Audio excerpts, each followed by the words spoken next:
네, 여러분, 안녕하시죠? 다들. 네, 앞으로 이제 3번 정도 미리기 남았습니다. 책은 오늘이 끝나면 2번 정도 더 모이고 4월 13일에는 주 기도문 전체 마태복음 6장을 중심으로 해서 말씀을 나눌 계획입니다. 지난 시간에 저희들이 말씀을 나눴던 부분을 한번 복습해 보겠습니다.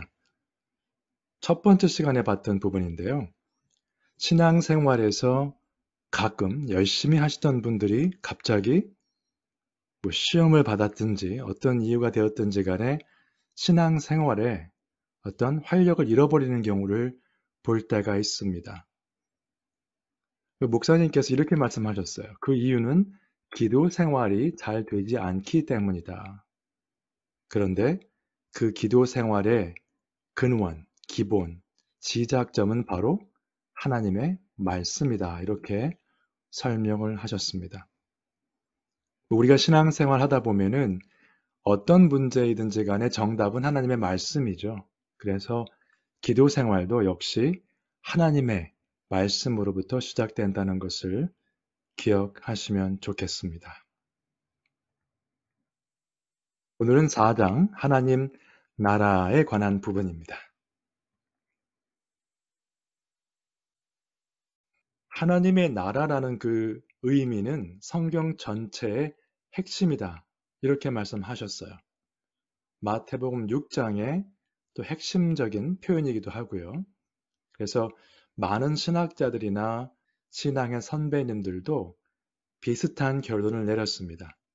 하나님의 나라가 결국 우리 신앙생활의 중심이다. 네, 그래서 그 부분에 대해서 좀 살펴보겠습니다. 개역 한글에는 나라의 임하옵시며 라고 되어 있고요. 보통 저희가 외우는 것은 개역 한글 버전인 것 같습니다. 그런데 개역 개정, 새로 나온 것은 친절하게 정확하게 해석을 해줬어요. 나라가 임하시오며, 나라가 임하시오며. 그래서 무슨 뜻인가?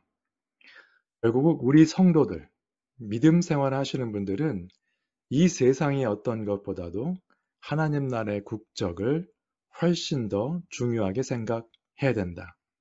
우리는 그런 존재다. 그런 말씀 하셨고요. 그 다음에 만약에 우리의 국적이 하나님의 나라의 국적이 없다면 하나님의 나라가 임하는 것에 관심이 없겠죠. 그 다음에 우리는 그 시민이 아니기 때문에 그러한 기도를 할 자격조차 없을 것입니다. 당연한 거죠.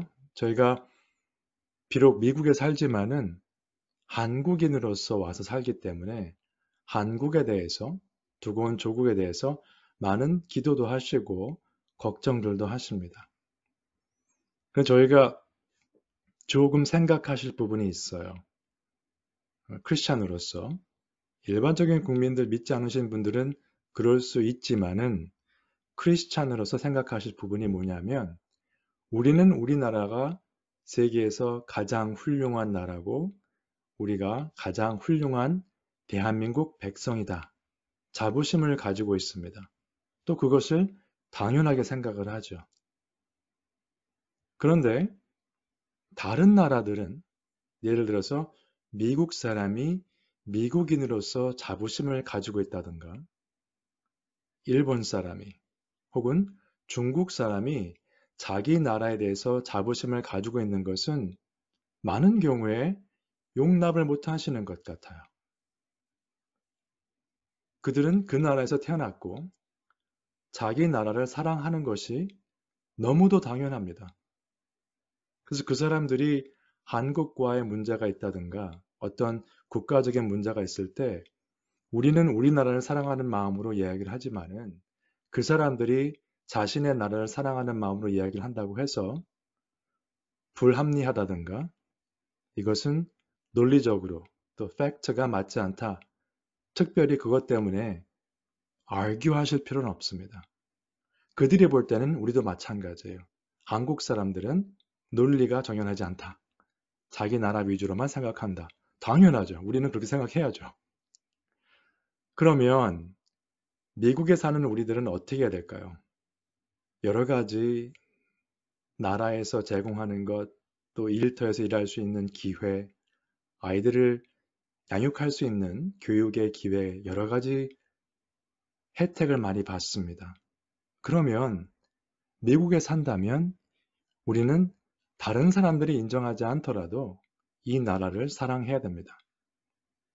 그러나 더욱 중요한 것은 이 세상 어떤 국적보다도 하나님 나라의 국적을 훨씬 더 중요하게 생각하는 것이 성도인 것입니다.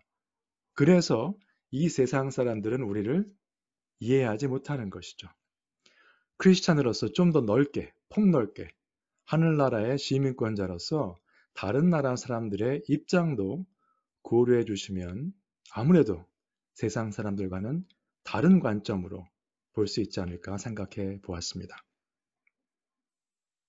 빌립보서 3장에 정확히 나왔죠. 그러나 우리의 시민권은 하늘에 있는지라 거기로부터 구원하는 자, 곧 주 예수 그리스도를 기다리노니 라고 말씀하셨어요. 빌립보는 로마에 속한 곳이었기 때문에 거기에 사시는 분들도 로마 시민과 같은 시민권자로서의 혜택을 누렸습니다. 로마 입장에서 볼 때는 속국이었지만 그래서 빌립보에 사는 사람들도 내가 빌립보 출신이지만 로마의 시민권이 있다 자부심을 가진 그러한 상황이었어요. 근데 사도 바울이 말을 하죠. 지금 로마의 시민권이 중요한 게 아니고 우리의 시민권은 하늘에 있다. 비슷한 표현이 에베소서에 나옵니다. 그러므로 이제부터 너희는 외인도 아니요 나그네도 아니요 오직 성도들과 동일한 시민이요 하나님의 권속이라. 권속이라는 것은 영어로는 household라고 표현을 했습니다. 같은 가족이라는 뜻이죠. 같은 가정 안에 있는 사람들이란 뜻인데 우리는 하늘나라의 시민권을 가진 자로서 성도들로서 한 가족이라는 것입니다. 굉장히 중요한 개념입니다. 근데 책을 읽으셨으면 기억하시겠지만은 몇 가지 지적을 하셨습니다. 세상적으로 이해를 하고 세상적으로 생각하는 경우가 있다 하시면서 하나님 나라를, 교회를 다니면서도 가치관이나 관심사들이 철저하게 세속적이다.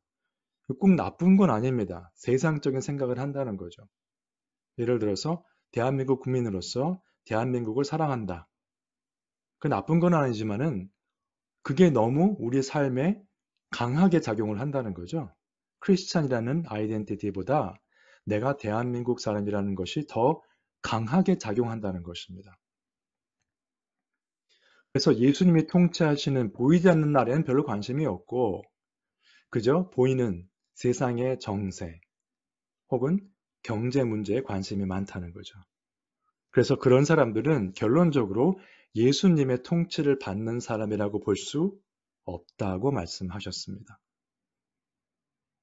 여러분들은 삶 가운데 어떤 것이 최우선으로 자리 잡고 있습니까? 대한민국의 정세입니까? 미국의 정세입니까? 아니면 하나님의 나라입니까? 한번 생각해 보시기 바랍니다. 디모데후서의 대마에 관한 이야기를 인용하셨어요. 대마는 이 세상을 사랑하여 나를 버리고 데살로니가로 갔고 했는데 오카는 목사님께서는 대마는 처음부터 나쁜 사람이 아니었다고 말씀하셨습니다.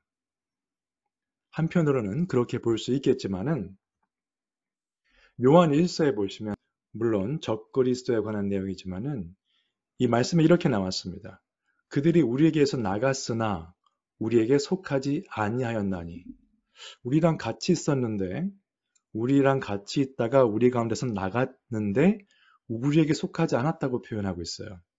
만일 우리에게 속하였다면 우리와 함께 있는 자들이었다면 우리와 함께 거하였으려니와 그들이 나간 것은 다 우리에게 속하지 아니함을 나타내려 함이니라. 신앙생활도요. 잘 하던 사람이 갑자기 교회를 떠난다든가 아예 나는 무신론자다. 예수님을 안 믿는다. 이런 사람들이 있어요. 제가 아는 사람의 친구도 얼마 만에 연락이 왔는데 이제는 교회 다니지 않고 예수님을 믿지 않습니다. 그 가정에 목사가 있는 가정인데도 그러한 케이스가 있었습니다. 어떻게 해석을 해야 됩니까? 한번 받은 구원을 잃은 것입니까? 아니면은 원래부터 구원을 받지 못했던 것입니까? 여러분 성경을 읽으시다 보면은 믿음을 지키라, 끝까지 지키라 이런 말이 나오죠. 분명히 우리는 우리가 하는 것이 아니라는 것을 압니다. 그러나 그 표현은 무슨 뜻인가 하면 끝까지 신실하게 살아남는 자는 결국 결과적으로 이 사람은 구원받은 사람이었고 중간에 떨어져 나가는 사람은 처음부터 믿음이 없었던 사람이라는 것입니다. 이 부분에 대해서는 제가 나중에 시간이 되면 다음 학기가 되었든 언제가 됐든 조직신학 부분에서 다룰 내용입니다. 좀 자세하게 토론을 하고 또 성경 말씀을 통해서 이해를 해야 될 부분인 줄로 믿습니다. 세상적인 생각을 하는 사람들의 부류, 두 번째 예를 드셨어요. 그 말씀 중에 지상천국 말씀을 하셨습니다. 해방신학이라고 이제 말씀하셨는데 어떤 생각들을 하는 사람들인가 하면 교회는 결국 사회를 변화시키는 기관이다. 혁명의 수단이라고 이제 표현을 하셨는데 이런 거죠. 강대국의 종속관계에 있는 약소국가 해방. 제가 한국에 있을 때 많이 들었던 이야기입니다. 특히 이제 미국에 속해 있다. 우리는 종속관계이기 때문에 미국에서 해방해야 된다. 그럼 데모들 많이 했죠. 착취자로부터 노동자 해방. 부자는 나쁜 사람들이고 노동자는 힘들게 살기 때문에 그 착취하는 사람들로부터 해방해야 된다. 나중에 기회가 되시면 한번 옛날에 영국의 수상이었던 마거렛 대처의 어록을 한번 보시기 바랍니다. 그분도 사회주의에 대해서 이렇게 말을 했어요. 결국은 다 같이 가난하게 되는 길이라 그렇게 말씀하시는 부분이 있습니다. 한번 시간 되시면 보시고요. 가난에서 민중을 해방하자. 저희가 한국에 있을 때 80년대에 많이 듣던 이야기입니다. 어디까지 가냐면 민중신학, 흑인신학, 미국은 흑인신학이 굉장히 지금 왕성하게 크고 있죠. 흑인 위주로. 흑인들의 해방신학이죠, 결국은. 네. 여성신학. 여성도 뭡니까? 칼 마르크스의 그런 이론이 많이 들어와 있는 건데 결론적으로 보면 여성도 남성들에게 지배당하는 어떻게 보면은 착취당하는 계급이기 때문에 우리도 거기에서 해방하자. 결국 해방신학의 다 컨셉이 그러기에 갑니다. 강자와 약자의 대결 구도죠. 흑인도 마찬가지, 민중신학 다 비슷한 맥락이죠. 요새는 이제 동성연애 하시는 분들도 그쪽으로 신학이 나옵니다. 그러니까 하나님의 말씀을 떠나서 이 사회 문제를 가지고 신학적으로 보려고 하는 그 관점들이 사방에서 지금 나타나고 있어요. 근데 이 책이 쓰여졌던 90년대 초에도 다를 바가 없었다는 이야기죠. 그래서 사회 복음화를 위해 최일선에 나서서 정치 문제에 관여하고 투쟁한다. 굉장히 용감해 보입니다. 그 목사나 종교 지도자들이 앞에 나가서 투쟁을 하면, 밖에 나가서 투쟁을 하고 하면은 굉장히 용감해 보이는데, 여러분 그것은 분명히 인정할 부분이지만은 생각해 보시기 바랍니다. 여러분이 만약에 의사로 부르심을 받았어요. 나는 자비 의사입니다. 그런데 환자가 지금 줄을 서 있는데 나는 사회의 복음화, 사회를 변화시키기 위해서 밖에 나가서 투쟁한다. 환자는 안 보고 의사가 밖에 나가서 투쟁한다고 생각해 보세요. 학교 선생님들이 아이들은 가르치지 않고 밖에 나가서 투쟁한다. 회사원이 일을 안 하고 밖에 나가서 투쟁한다. 그러면 그 사회 운동가로 나가야 돼요. 의사라는 직업은 뭡니까? 선생님은 뭐예요? 만약에 내가 거기에 관심이 있다면 사회 운동가로 나가야지 자기 직분을 가진 상태에서 그 직분을 망각하고 다른 일을 하는 것 자체도 맞지 않습니다. 목사님께서 굉장히 강한 표현을 하셨어요. 우리는 그들과 절대로 동의할 수 없습니다. 왜냐하면 하나님의 나라는 인간의 손으로 세워지는 것이 아니기 때문입니다. 존 맥카서가 이런 말을 했습니다. 우리는 사회운동가로 부르심을 받은 것이 아니다. 우리는 뭐죠? 복음을 위해서 우리 삶 가운데 맡은 직분이 무엇이든지 간에 내가 밖에서 집을 짓는 일을 하던 남 밑에서 일을 하던 큰 사업을 하던 믿는 사람으로서 사는 것에 중점을 두고 복음을 전하는 것에 중점을 두어야 한다는 것입니다. 위에 나온 해방신학은요. 하나님의 나라, 공평한 나라, 평등한 나라 그런 나라를 우리 손으로 세우자는 것이죠. 도대체 무엇이 문제입니까? 불평등한 사회를 평등하게 만들고 가난한 사람들을 잘 살게 하는데 무엇이 문제인가? 그 취지는 문제가 없어요. 그런데 하나님의 뜻에 우리가 순종하며 사는 것이 우리의 모습이지 우리의 힘으로 해서 하나님의 뜻을 이루어간다는 것은 굉장히 위험한 생각입니다. 한번 예를 들어볼까요? 전도죠. 전도 여행 갈 때 어떻게 합니까? 옛날에는 에어포트 통과할 때 짐 속에 바이블이 있습니까? 하면 뭐라 그래요? 없다고 그러죠. 거짓말을 해서라도 그곳에 들어가서 내가 성경 말씀을 다 줘야 거기가 복음화된다. 내가 아니면 안 된다는 거죠. 수단과 방법이 불법이고 거짓임에도 불구하고 하나님의 이름을 빌어서 그러한 행위를 하면서 그것을 전도 선교라고 합니다. 선교사들이 어디 나가서 나는 사업가로 왔습니다 하고 복음을 전하겠다. 실제로 얼마나 많은 복음을 전했는지 모르겠어요. 그렇게 가신 분들이. 여러분 전도 선교의 그 컨셉은 지금 우리가 알고 있는 것은 인간적으로 만들어낸 시스템이지 성경적으로 고찰해보면 상당히 문제가 많습니다. 자녀 교육도 마찬가지죠. 우리는 다 하버드를 보내야 돼요. 왜 하버드를 가야 됩니까? 대학을 꼭 가야 됩니까? 하나님의 뜻과는 관계없이 나의 뜻을 자꾸 관철시키려고 하는 거죠. 직장, 사업도 마찬가지. 그래서 하나님의 나라는 인간의 손으로 세워지는 것이 아니다. 한번 생각해 보세요, 여러분. 지금 이 책이 기도에 관한 책인데 이런 이야기들을 계속 말씀하고 계세요. 심각한 문제이기 때문에 그렇습니다. 그리고 기도의 토픽과도 관계가 있기 때문에 계속 이 말씀을 하시는 것 같습니다. 그러면 성경적으로 하나님의 나라는 어떤 것인가? 예수님을 구주로 영접한 개인으로부터 시작한다. 우리 한 사람 한 사람으로부터 시작되는 것이 하나님의 나라입니다. 여러분, 교회는 뭡니까? 크게 나누면 두 가지죠. local church니까 지역 교회는 우리가 건물이 있을 수도 있고 가정에서 모일 수도 있고 그런 교회죠.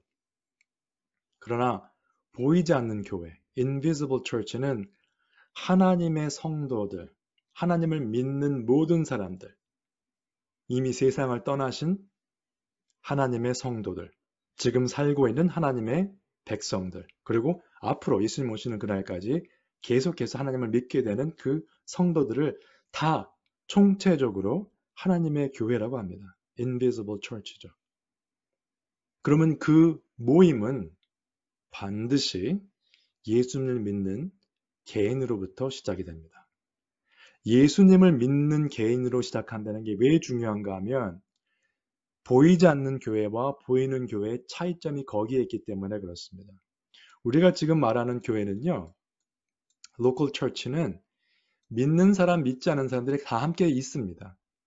어떤 교회도 아무리 교회가 작더라도 아무리 교회가 크더라도 마찬가지지만은 그 교회 안에 모인 사람들이 다 믿음으로 구원받은 사람이라고 장담할 수 없습니다. 그러나 하나님의 나라, 그 나라에 있는 백성들은 한 사람 한 사람 다 확실하게 구원받은 사람들이죠. 차이가 있을 수 없어요. 그 부분에서. 그래서 개인으로부터 시작이 되고요. 그 다음에 하나님의 교회를 통해서 확장된다. 이것은 이제 local church, 지역 교회를 말씀하시는 건데 우리가 전도를 하죠. 말씀으로. 그런데 이런 얘기 많이 들으셨죠. 삶을 통해서 하나님을 전한다. 삶을 통해서 하나님을 전한다는 것은 성경적으로는 맞지 않는 이야기입니다. 말씀을 통해서 전도를 하는 것이 맞고요. 전도는 복음이 전파되는 것이지 나의 선한 삶으로 전하는 것이 아닙니다. 그러나 내가 복음을 전했다면 나의 삶을 통해서 그렇죠?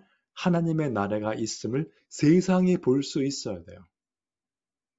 말로는 복음을 전하고 말로는 성경 말씀을 이야기하는데 삶 가운데 하나님의 나라를 볼 수 없다면 그 사람은 큰 죄를 지고 다니는 거죠. 책에 나온 예가 뭐였죠? 교회 다니는 아내가 가정에서 식구들을 돌보지 않고 교회만 나간다면 어떻게 되겠습니까? 그것은 하나님께서 원하시는 가정도 아니고 하나님께서 원하시는 신앙생활이 될 수도 없습니다. 사회생활 가운데도 마찬가지죠. 남들 다 하는 것처럼 하고 남들이 다 원하는 것만 원한다면 글쎄요, 그것이 제대로 신앙생활을 하는 사람의 모습이라고 볼 수 없겠죠. 그리고 하나님의 나라는 예수님의 재림하심으로 완성됩니다. 우리가 우리 손으로 완성하는 것이 아닙니다. 우리는 하나님의 도구로 쓰임을 받는 것뿐이기 때문에 예수님의 재림을 그래서 우리가 사모하고 기다려야만 되는 것입니다. 그래서 여기서 워닝을 하시죠. 97페이지에 보시면 나라의 임하옵소서라는 기도가 중원부원이 되어버리지 않았는지 한번 고민해 보시라고 말씀을 하십니다. 여러분의 상황은 어떻습니까?